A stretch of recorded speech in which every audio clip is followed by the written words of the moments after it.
Hi yours, welcome to Bhaskar's area. ఈ రోజు ఉన్నటువంటి ముఖ్యమైన విద్య మరియు ఉద్యోగ సంబంధిత సమాచారంలోకి వెళ్తే, ఆంధ్రప్రదేశ్ రాష్ట్రంలో మరో 2 రోజుల్లో ఏపీ టెట్ నోటిఫికేషన్ విడుదల కాబోతోంది. ముఖ్యంగా మరి ఏపీ డిఎస్సి నోటిఫికేషన్ జనవరిలో, పరీక్షలు మార్చిలో జరగబోతున్నటువంటి నేపథ్యంలో మరో 2 రోజుల్లో ఏపీ టెట్ నోటిఫికేషన్ విడుదల చేయాలని ప్రభుత్వం భావిస్తోంది.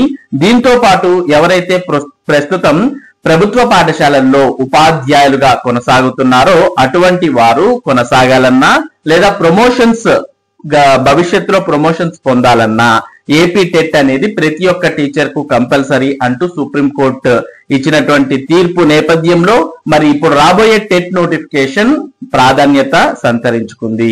ఎందుకంటే అటువంటి ఇన్ సర్వీస్ టీచర్స్ కూడా టెట్ పరీక్షను రాయబోతున్నారు. దీనికి సంబంధించినటువంటి సమాచారాన్ని మనం ఇక్కడ చూస్తూ ఉన్నాం. సర్వీస్ లో ఉన్న టీచర్లకు టెట్ రాసే అవకాశం, మరో 2 రోజుల్లో నోటిఫికేషన్.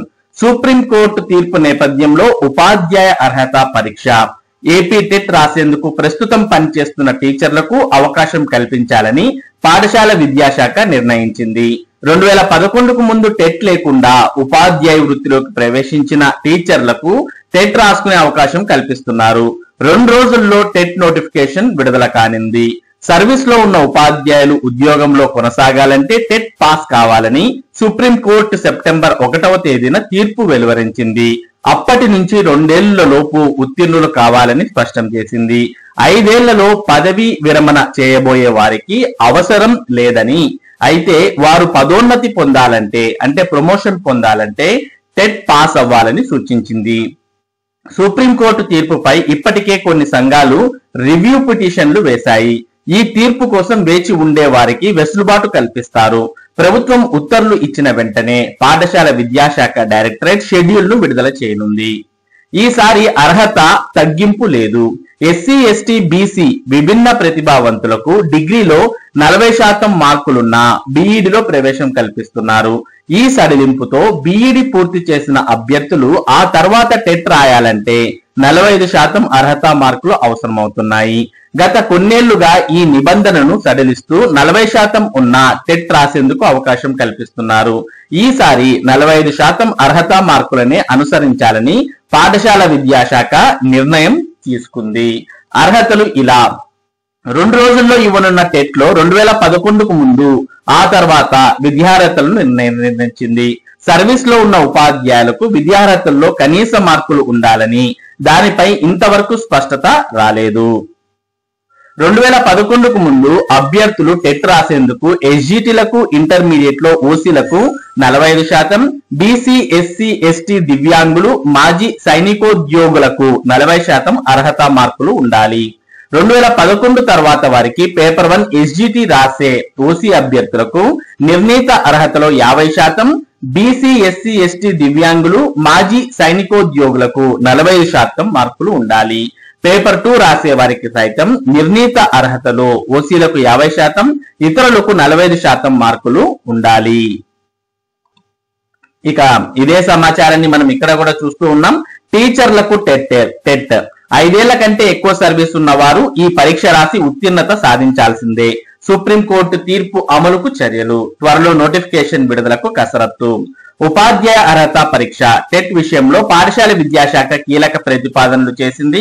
ఉపాధ్యాయ ఉద్యోగాలు సాధించాలనుకునే వారితో పాటు టెట్ అర్హత లేని ఇన్ సర్వీస్ టీచర్లు కూడా ఈ పరీక్ష రాయాల్సి ఉంటుంది. నిరుద్యోగులు, టీచర్లు ఇద్దరు టెట్ రాసేందుకు వీలుగా త్వరలో నోటిఫికేషన్ జారీ చేయడానికి కసరత్తు చేస్తోంది. టీచర్లంతా తప్పనిసరిగా టెట్ ఉత్తీర్ణత సాధించాల్సిందేనని కొద్ది నెలల కిందట సుప్రీంకోర్టు ఇచ్చిన తీర్పు నేపథ్యంలో ఈ మేరకు చర్యలు చేపట్టింది. అయితే దీనిపై తుది నిర్ణయం ప్రభుత్వం తీసుకోనుంది. 2011లో టెట్ అమల్లోకి వచ్చింది. అంతకుముందు టీచర్ ఉద్యోగాలు పొందిన వారంతా తప్పనిసరిగా టెట్ ఉత్తీర్ణత సాధించాలని ఇటీవల సర్వోన్నత న్యాయస్థానం స్పష్టం చేసింది. 5 ఏళ్ల కంటే ఎక్కువ సర్వీస్ ఉన్నవారు 2 ఏళ్లలో టెట్ సర్టిఫికెట్ పొందాలని ఆదేశించింది. 5 ఏళ్లలోపు సర్వీస్ ఉన్న టీచర్లకు మినహాయింపు ఇచ్చినప్పటికీ పదోన్నతి పొందాలంటే మాత్రం టెట్ ఉండాలని పేర్కొంది. దీంతో టెట్ తో సంబంధం లేకుండా ఉద్యోగాలు పొంది ప్రస్తుతం సర్వీస్ లో ఉన్న వారంతా ఇప్పుడు అందులో ఉత్తీర్ణత సాధించాల్సిన అవసరం ఏర్పడింది.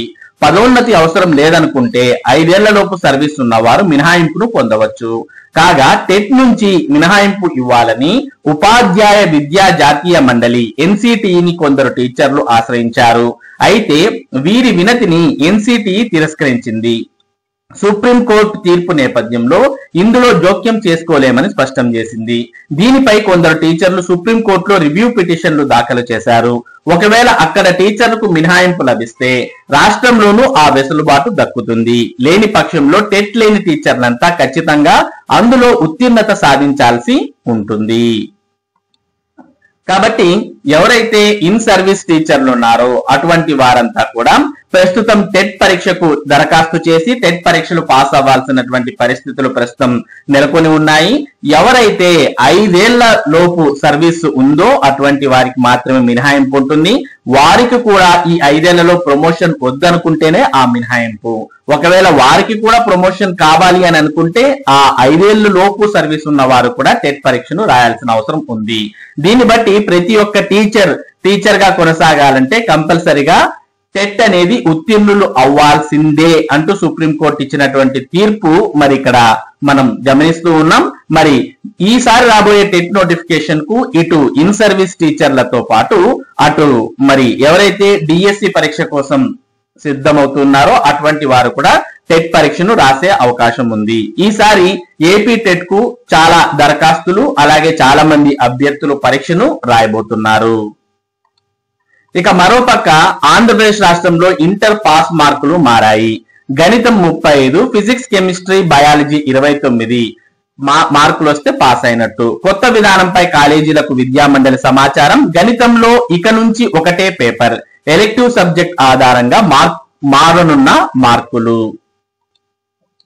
ఇక ఇక్కడ సమాచారాన్ని చూడవచ్చు. ఇంటర్ పాస్ మార్కులు మారాయి. గణితంలో 35, ఫిజిక్స్ కెమిస్ట్రీ బయాలజీ 29 మార్కులు రావాలి. ఇంటర్మీడియట్ పరీక్షల్లో ఈ విద్యా సంవత్సరం నుంచి తీసుకొచ్చిన కీలక సంస్కరణలు అమల్లోకి వచ్చాయి. రాబోయే పబ్లిక్ పరీక్షల్లో ఈ మార్పులు కనిపించనున్నాయి. మార్పుల అనంతరం కొత్త విధానం ఎలా ఉంటుందనే సమాచారాన్ని ఇంటర్ విద్యా మండలి తాజాగా కాలేజీలకు పంపింది. ఈ ఏడాది నుంచి గణితం ఒకటే సబ్జెక్ట్ ఉంటుంది. ఇప్పటి వరకు 1A 1B ఉండగా వాటిని ఒక్కటిగా మార్చింది. గతంలో ఒక్కో పేపర్ 75 మార్కుల చొప్పున పరీక్ష పాస్ మార్కులు 26 ఉండేవి. మరి ఇప్పుడు ఇంటర్ 2 ఏళ్లు గణితం ఒకటే పేపర్ గా 100 మార్కుల చొప్పున పరీక్షలు జరుగుతాయి. ఇందులో 35 మార్కులు సాధిస్తే ఉత్తీర్ణులవుతారు. ఇక బైపీసీలో బాటనీ జువాలజీని కలిపి బయాలజీగా మార్చారు. ఈ పేపర్ 85 మార్కులకు ఉంటుంది. ఫస్ట్ ఇయర్ లో 29 మార్కులు రావాలి. అదే సెకండ్ ఇయర్ లో 30 మార్కులు వస్తే ఆ విద్యార్థులు పాస్ అయినట్టు లెక్క. ఫిజిక్స్ కెమిస్ట్రీ సబ్జెక్టుల్లోనూ ఇవే మార్కులు సాధించాల్సి ఉంటుంది. ఆయా సబ్జెక్టులకు గతంలో 60 మార్కుల చొప్పున పరీక్షలు జరుపుతుండగా పాస్ మార్కులు 21గా ఉండేవి. కాగా ప్రస్తుతం సెకండ్ ఇయర్ చదువుతున్న వారికి గతంలో ఫెయిల్ అయి పరీక్షలు రాస్తున్న వారికి కొత్త మార్పులు వర్తించవు. మరోవైపు ఈ ఏడాది నుంచి కొత్తగా ఎలెక్టివ్ సబ్జెక్ట్ విధానం తీసుకొచ్చారు. ఏ గ్రూప్ విద్యార్థులైనా మొత్తం 24 సబ్జెక్టులో దేనినైనా ఎంపిక చేసుకోవచ్చు. అందువల్ల విద్యార్థులు తీసుకునే సబ్జెక్ట్ ఆధారంగా ఫస్ట్ ఇయర్ మార్కులు మారతాయి. సైన్స్ సబ్జెక్టులు అయితే 85 మార్కులు, ఆర్ట్స్ సబ్జెక్టులు అయితే 100 మార్కులు ఉంటాయి. మొత్తంగా 2 ఏళ్లలో 1000 మార్కులకు పరీక్షలు జరుగుతాయి. ఫిజిక్స్ కెమిస్ట్రీ బయాలజీ విద్యార్థులకు 2 ఏళ్లకు 30 మార్కుల చొప్పున ప్రాక్టికల్స్ ఉంటాయి. అలాగే ఎంపీసీ బైపీసీ విద్యార్థులకు మరో వెసులుబాటు కూడా ఉంది. అదనంగా మరో సబ్జెక్ట్ ను కూడా తీసుకుని చదవచ్చు. అయితే అవి మొత్తం మార్కుల్లో కలపరు. ఎంపీసీ విద్యార్థులు బయాలజీని, బైపీసీ విద్యార్థులు గణితంను మాత్రమే అదనపు సబ్జెక్ట్ గా తీసుకోవచ్చు. ఎలెక్టివ్ సబ్జెక్ట్ విధానం అమల్లోకి రావడంతో పరీక్షల షెడ్యూల్ పెరిగింది. మొత్తానికి ఇంటర్మీడియట్ గతంలో ఉన్నటువంటి విధానం పూర్తిగా మారిపోవడాన్ని మనం చూస్తూ ఉన్నాం. మరి ఇంటర్ పాస్ మార్కులు కూడా మారాయి అనే విషయాన్ని గమనించవచ్చు. ఇవి ఈ రోజు ఉన్నటువంటి ముఖ్యమైన విద్య మరియు ఉద్యోగ సంబంధిత సమాచారం. ఇటువంటి ముఖ్యమైన సమాచారాన్ని భాస్కర్ సేరియా మీకు అందిస్తూ ఉంటుంది.